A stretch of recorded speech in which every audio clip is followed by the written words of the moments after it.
Future Warrior, Earth's Children. Chapter 4. Atlas Heerden always enjoyed spending time in the jungle. The raw simplicity of life, the hunter and the hunted, death never far away, appealed to him. He had sent forth his own hunters in recent weeks, and, as with every hunt, success was not certain. Fate, a fickle mistress. Atlas considered himself a patient man. His planning skills were second to none. The success of recent days had proved that.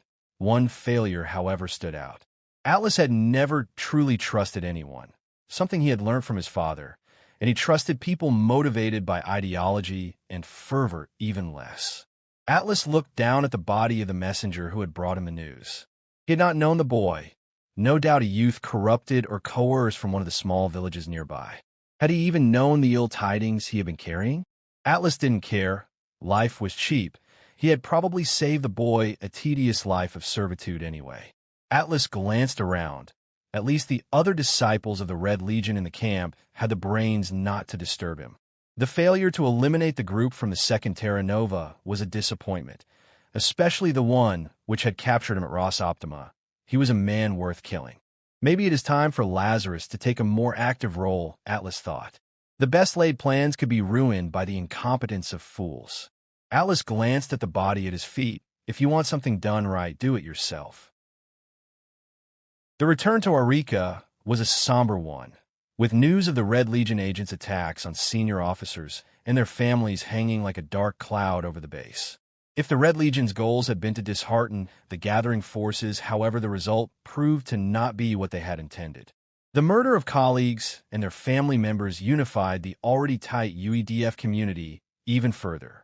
The families of UEDF commanders were rapidly moved into protective custody on military facilities under the protection of UEDF forces not slated to be part of the expeditionary forces.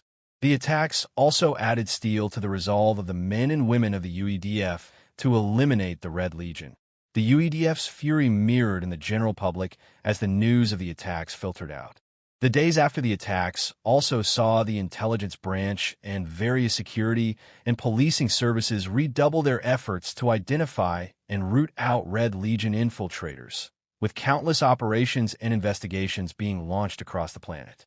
While the war behind the scenes stepped up a gear, the war in space also began to heat up as UEF elements began preliminary probing and diversions for the forthcoming offensive, clashes with Deimos warships increasing markedly. As the great coiled spring of the UEDF force began to release, Stalker found himself staring at the mountains bordering Arica. It was 0500 regional time, and the sun was about to bring its warmth to a new day.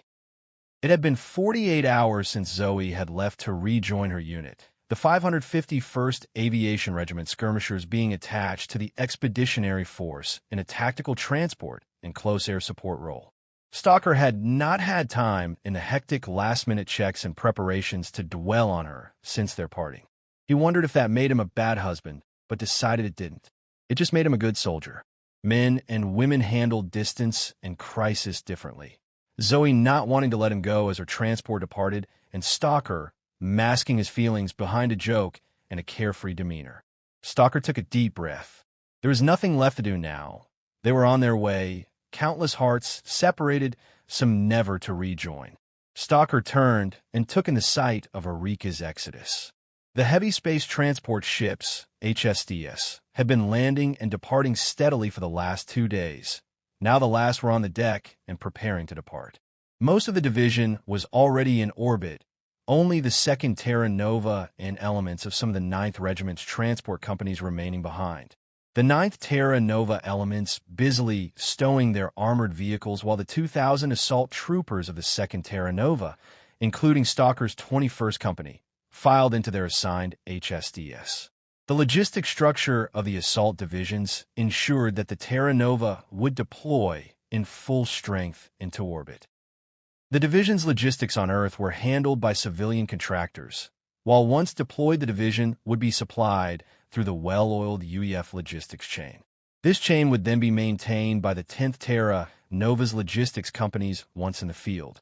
The only uniformed Terra Nova personnel remaining behind being a small number of veterans who would keep the division's recruit training facilities open. Stalker turned and watched as the powerful squat profile of a 93rd Terra Nova Diamond Scale IFV rolled past, its composite track segments squeaking slightly on the plastery tarmac. The 9th Terra Nova had the biggest companies in terms of personnel in the entire division at around 400 operators. This allowed the enlarged 9th to provide the entire division with mechanized transport if necessary, and gave the division increased mobility as well as lethal armored firepower. By contrast, the smallest companies in the division's order of battle were in the 8th Regiment's Recon and Scout Sniper companies and the 10th Terra Nova's Logistics and Armory companies. Stalker had experienced a strong feeling of déjà vu as he had watched the rebuilt division mobilize en masse for war. This was the second time he had seen his division join the fleet to take on the Deimos. This time, however, they knew their enemy, and it was the Terra Nova who was on the offensive. This time, he promised himself the outcome would be different. Stalker took one last look around at the base he called home. He knew that the next time he returned to Arica, he would either be victorious after a long, bitter campaign or dead. Stalker reached up and touched a small piece of cloth tied around the hilt of his sword, the long blade mounted in its sheath across his back. The lacy material had been a parting gift from Zoe. He did not know where she had got it from, but it looked strangely familiar. Stalker smiled at the thought of having a small piece of lingerie around his sword hilt. It seemed somehow appropriate. Both the sword and the piece of cloth had the ability to cut him, although in very different ways. "We're up, boss." Stalker glanced across to where Link stood close to the massive bulk of HSDS and waved acknowledgement. Stalker took one more deep breath, sucking in the slightly stale, dusty desert air, then followed Link up the vessel's personnel loading ramp. The great chamber was empty, the rows of seats deserted and darkened. A lone figure walked across its space, his footsteps echoing on the polished, marbled floor. Since taking the post, the current UEL chairman had come to understand what it felt like to have the weight of the universe on his shoulders, the burden unceasing. He had made decisions and signed orders that in peacetime would have been treason and would have seen the end to his political career and perhaps his life. Yet this was not peacetime, and he knew that even as he walked that lives and futures were being extinguished. War was burning across the known galaxy. There was no small irony in the fact that humanity, through the UEL, had come close to ending the scourge of war that had been a constant feature of humanity, only to have a new and far greater threat emerge from the stars. He frowned at the thought, then put from his mind. Time was precious. He had to finish up. He cleared his throat, then began from the beginning. Centuries ago, an alliance of disparate nations found themselves allied against a great and terrible enemy. For many battles, the forces of the enemy had been victorious, but now the free peoples had gathered to retake their territory, liberate their oppressed peoples, and remove once and for all the threat hanging over their liberty. They embarking on a great counteroffensive, hurling their combined strength at the foe, an operation with great risk and great cost. Today, centuries later, the united free peoples once again find themselves in the same position. On this momentous occasion, I want to read you a few segments of those original words, so that together we might remember that we are not alone, and that those from the past are with us still. Soldiers, sailors, and airmen of the United Earth Expeditionary Forces, you are about to embark upon the great trial, toward which we have striven these many months. The eyes of the world are upon you. The hopes and prayers of all free people everywhere march with you. Your task will not be an easy one. Your enemy is well-trained, well-equipped, and battle-hardened. He will fight savagely. Our home fronts have given us an overwhelming superiority in weapons and munitions of war and placed at our disposal great reserves of trained fighting men. The tide has turned. The free people of the world are marching together to victory. I have full confidence in your courage, devotion to duty, and skill in battle. We will accept nothing less than full victory. Then as now, this is a great and noble undertaking, and we will win through to the final victory. Good luck and good hunting. The chairman stopped pacing and activated the wrist recorder, the small device chiming as the record function ceased. How did that sound? Very good, Mr. Chairman. Strong and confident. Shall I combine this with the earlier passages and ready it for broadcast? Yes, how's my schedule? Full, Mr. Chairman. I can give you another 2 minutes if you would like. The chairman sighed heavily. No, that's fine, I'm on my way. As he crossed the chamber, one of the heavy doors opened, light and the sound of voices spilling into the darkened space. Vice Admiral Yoshiro Matsuda stared out from the bridge of his flagship, the battlecruiser USS Aquarius. He was glad to be back on his ship. The Aquarius had taken heavy damage during the Deimos invasion of Earth, and since that time, almost superhuman efforts had been made to return her to active service. The space around the Aquarius was filled with ships. Some were the sleek, gray shapes of warships, but many others still were civilian types which still bore civilian color schemes. The fleet had been assembling steadily for months and comprised of the last of the UEF's transports and Earth's surviving merchant fleet, all utilized to embark the expedition forces. Around the transports, a smaller number of escorting warships prowled.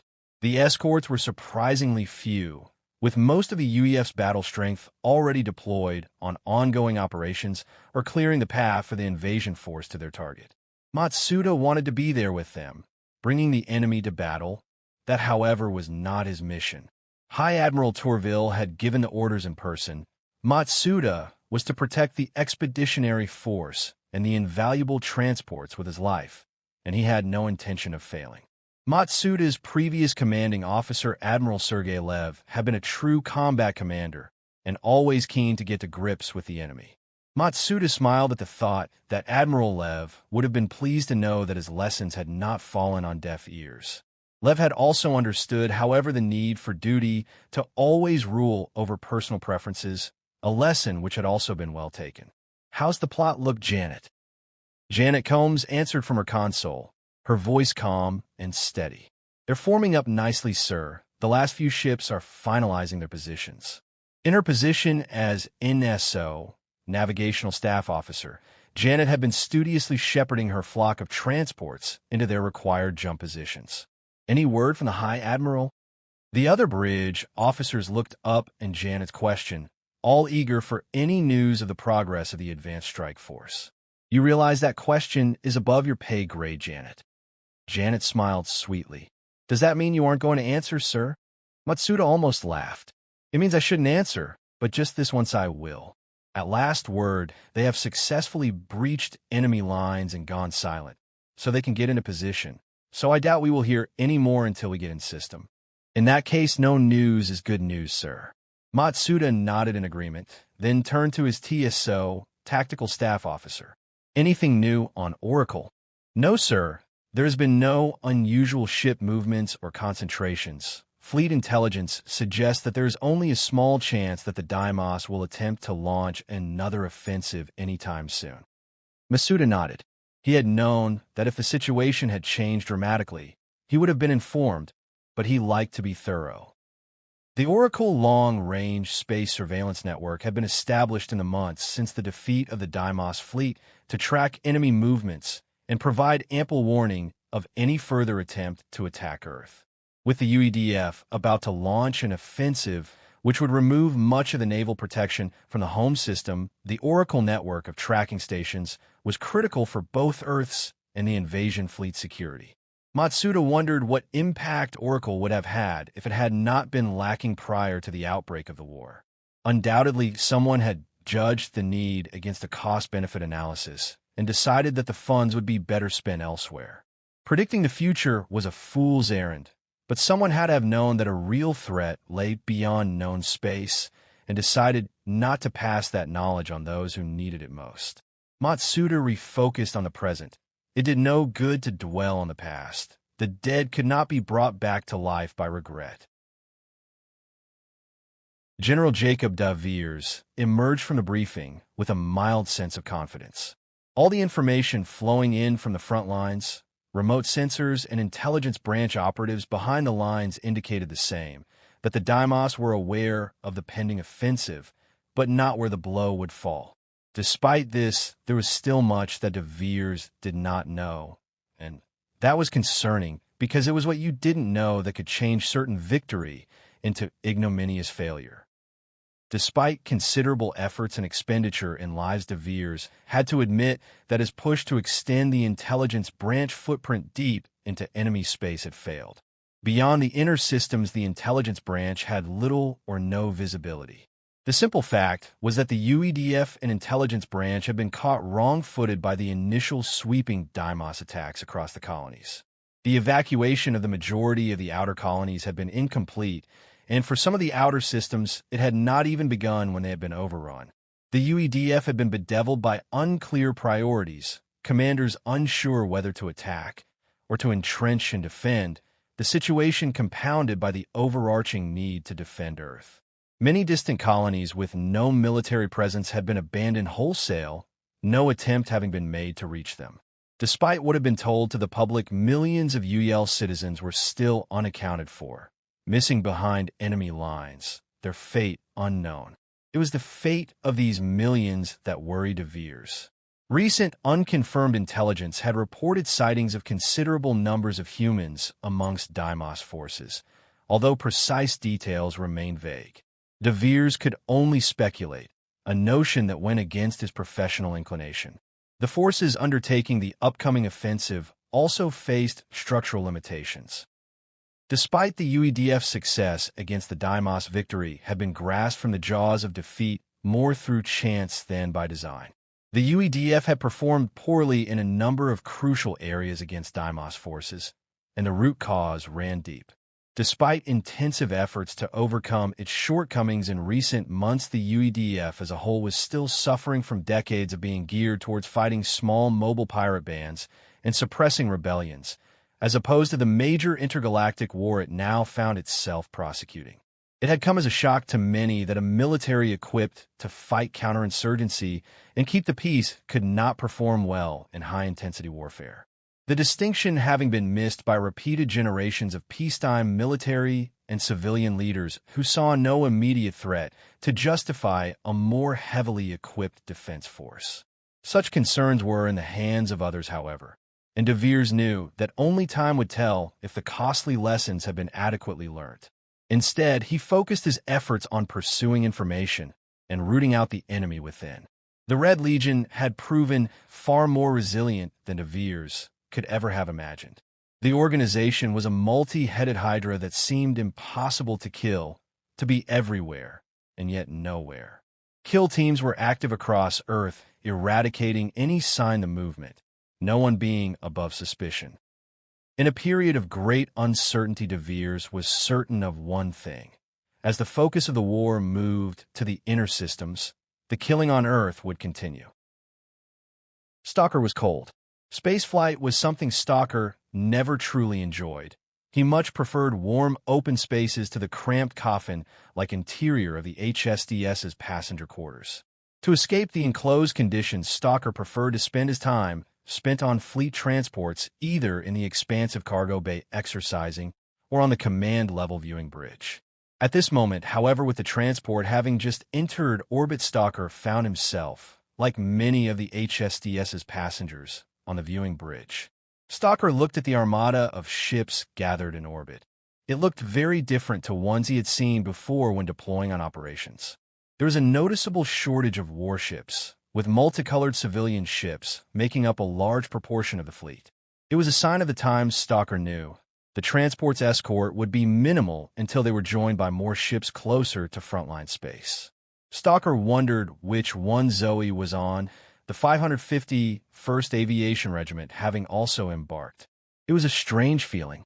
Stalker had known, when he had married Zoe, that things would never be the same again. He had dated women in uniform before, but none had been in a combat role. Stalker lived for combat, and at times his own life had seemed of little importance against the objective and the lives of those under his command. He struggled to apply the same logic to Zoe. He wanted her to be safe, to live on and find happiness, even if he were to fall. The thought that she could be killed leaving him alone was a crushing one. It was an old-fashioned chauvinistic view, but Stalker didn't care. He could not bring himself to see Zoe's life as expendable for the mission in the way as a commander. He forced himself to think of others. The war had changed everything. Stalker was snapped out of his thoughts by the appearance of a figure at his side. Link didn't speak for a moment, and instead he stared out at the ships and the dark space and stars beyond them. This one feels different, doesn't it? No excitement, no anticipation, just grim determination. Stalker let the comment hang for a moment, gathering his thoughts before replying. Did you talk to Janet? Link nodded. The Aquarius is coordinating our escort. She didn't have much time to talk. The Navy is pulling all of the stops out on this one. Link sighed. Does it get any easier? No. Link nodded. Well, it's about that time. Stalker put a hand on his friend's shoulder. Yep, time to get into character. Together, Stalker and Link headed towards the assigned briefing room, the pair walking through the door with a minute to spare. The briefing was the first clear indication that the 2nd Terra Nova's battle commanders had their objective beyond that it would be a planetary assault. As the plan was outlined, there were frequent interjections and points of discussion raised, the briefing also serving as an open meeting on the proposed operation. The expeditionary force was to deploy deep into Deimos-held space to the dual-star system Kruger 60A and B. The 2 stars that made up the system were both red dwarf stars, Kruger 60A being the larger at 34% the size of the Sun, compared to B at 24% the size. The 2 stars were in an irregular orbit around a central point in space, the distance between the 2 stars constantly varying. The smaller Kruger 60b was also a flare star, meaning it underwent unpredictable sudden doublings in brightness, the process occurring in as short a time as a few minutes. Around the stars were a number of rocky moons and planets.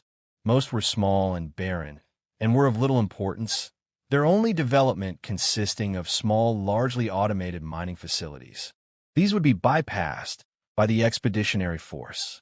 The main objective of the operation was the system's core planet, the large rocky world of Sci-Fi. Orbiting Kruger 60A, Sci-Fi was 30% smaller than Earth and was a geological marvel. A rare iron planet, Sci-Fi was extremely dense, its mass considerably more than Earth despite its smaller size. The planet itself was a volcanically dead, almost solid ferrous mass of iron, its rocky mantle all but stripped away due to massive impacts that occurred eons past.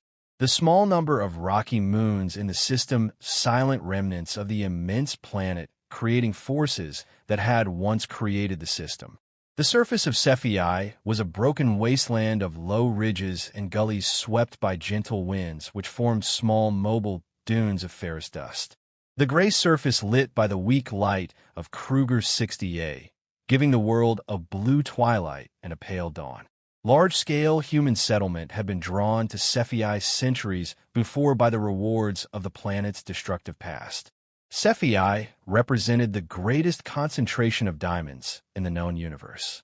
Formed as part of the planet's shaking forces, the first humans to set foot on Sci-Fi had found endless fields of diamonds across its surface, the rough stones varying in size from a grain of sand to several kilos. Diamonds were vital not for their value as jewelry, but their use in countless manufacturing and industrial processes. Around the vast diamond mining operation, numerous settlements had grown up, some reaching the size of large cities.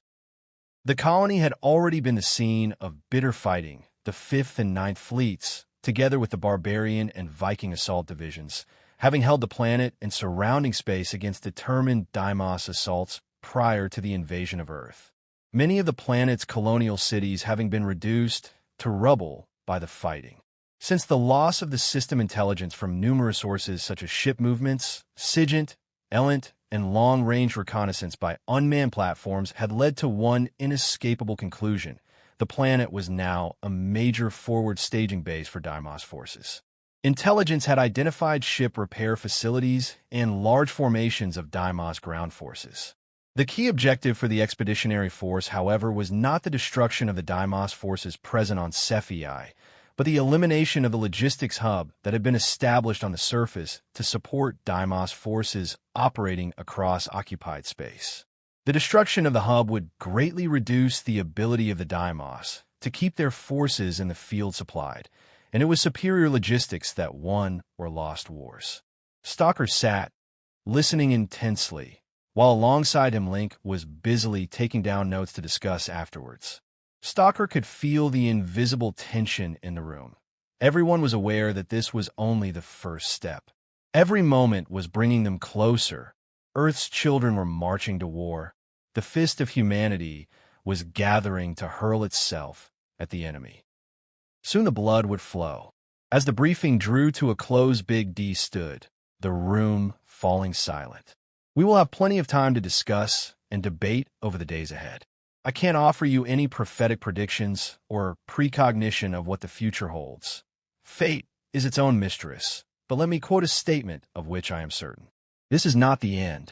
It is not even the beginning of the end, but it is perhaps the end of the beginning. D threw a salute, the room full of Terra and Nova returning it as one. Remember, we are the warriors in black, and where we walk, death follows. As the moment neared, the tension rose on the bridge of the UES Aquarius. The days had passed in relative isolation, all communication kept to a minimum. There had been no word from the advanced strike force until a single heavily encrypted burst transmission had been intercepted. The signal had contained only a single word, vertigo. The code word represented the point of no return. It signaled that the advanced force had achieved strategic surprise and was preparing to launch their assault in preparation for the arrival of the expeditionary force. The final confirmation received Vice Admiral Matsuda had ordered the fleet of ships under his command to make best possible speed for their objective. Time was now crucial. Now the journey was approaching its end. Matsuda prepared for the fleet's emergence in the Kruger A system. The majority of the escorting warships were at the front of the fleet, positioned to engage any threat as they emerge from faster-than-light speed, and if necessary, give the vulnerable merchant ships time to escape if the operation had been compromised and Deimos vessels lay in wait. As the minutes counted down, Matsuda glanced over at the figure of his NSO, Janet Combs, who was intently monitoring her console's displays. Janet had been instructed to bring the fleet into the system as close as possible to their objective, Sci-Fi. At the speed they were traveling, the lives of everyone aboard the fleet would depend on her accuracy. As the final seconds counted down, Matsuda sat back in his command chair and waited, his calm demeanor masking his intense concentration. The Aquarius was fitted with an advanced 3D spatial interface, 3DSI system, and many of the officers on the bridge had theirs on in preparation. Matsuda, however, preferred to use the bridge's old-fashioned display screens, a habit he had learned from his old mentor, Admiral Sergei Leviticus.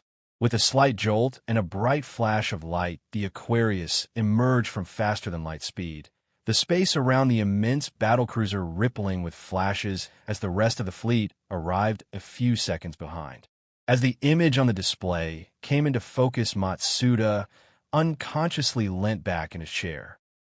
The planet Sci-Fi loomed large, filling the display.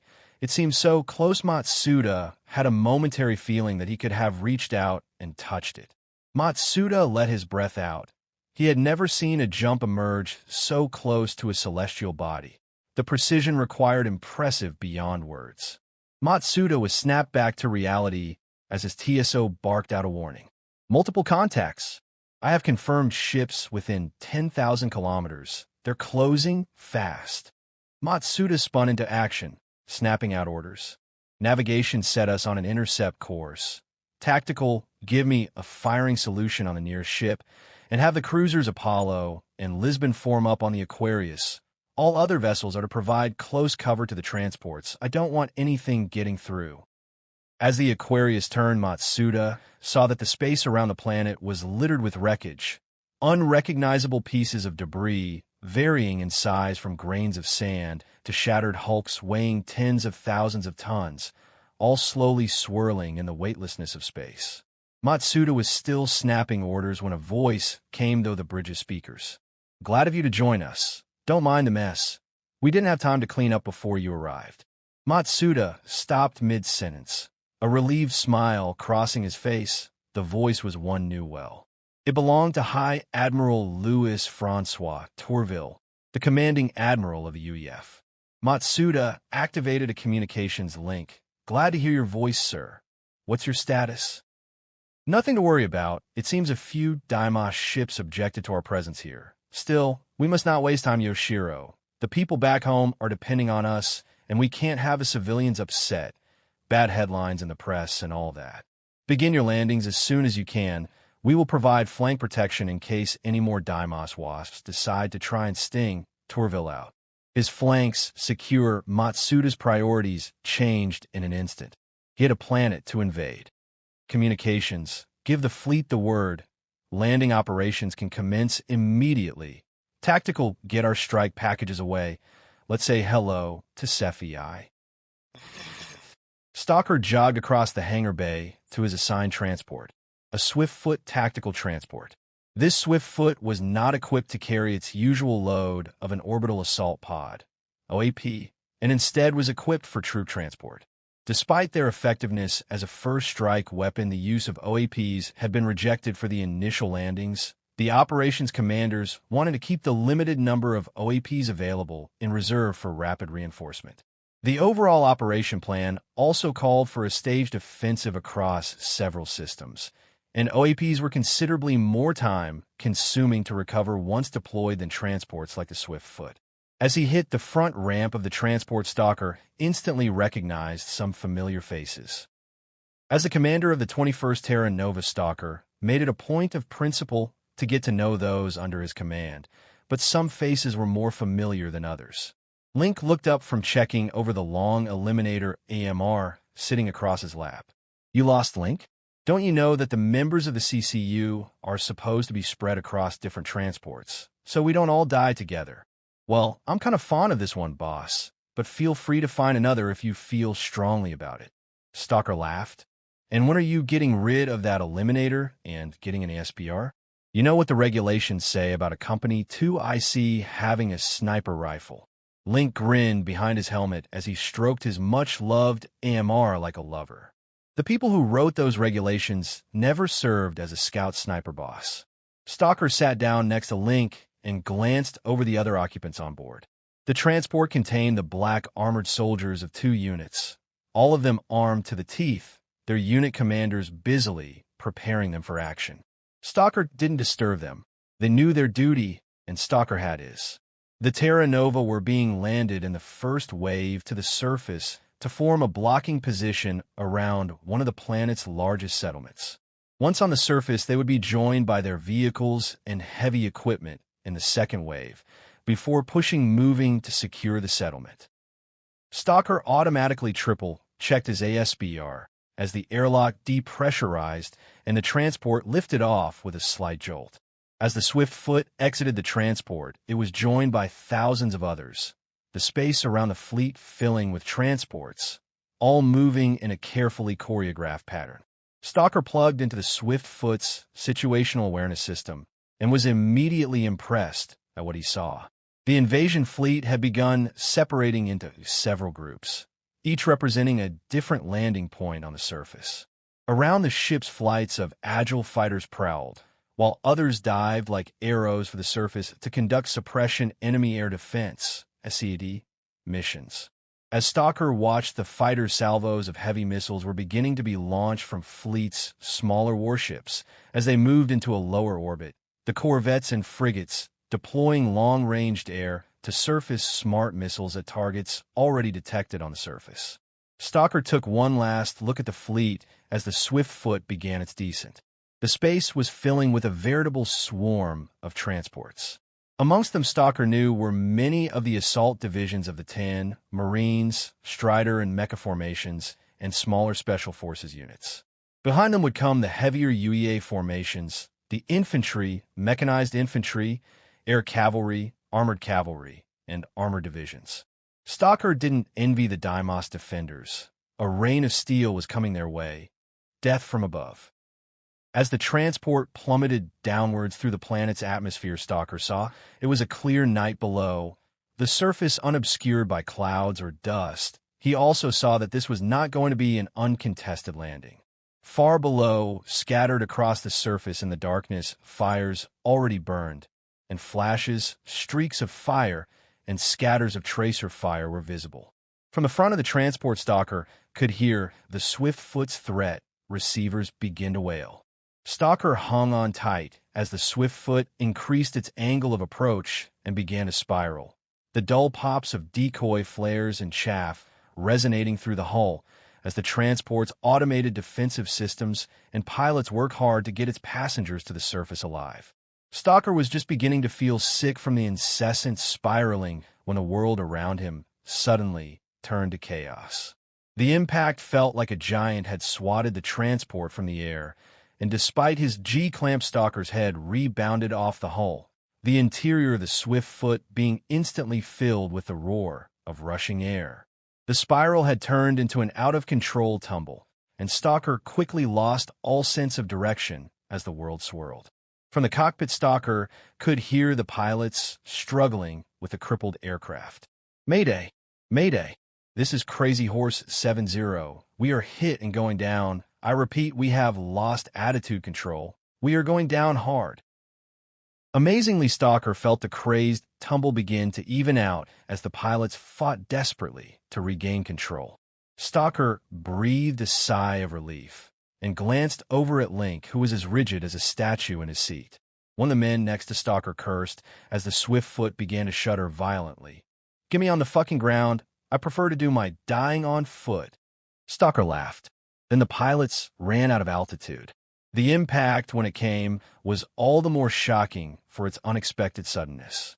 In a moment of the crash, Stalker saw the hull of the Swiftfoot around him crumple like tin foil.